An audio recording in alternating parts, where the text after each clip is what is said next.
Did you know in 1932, the Australian military officially declared war on emus? Yes, you heard that right. Not a foreign power, but thousands of giant, flightless birds in Western Australia.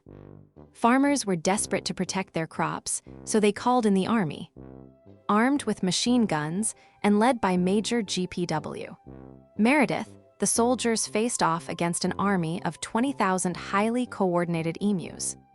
Despite their superior firepower, the soldiers struggled. Emus proved surprisingly resilient and tactical, scattering and running at high speeds. Bullets were expensive, and the birds were hard to hit. After weeks of battle, the Great Emu War was officially declared a failure. The military withdrew, having used 10,000 rounds of ammo for only a few hundred emu casualties. The emus, they actually won the war.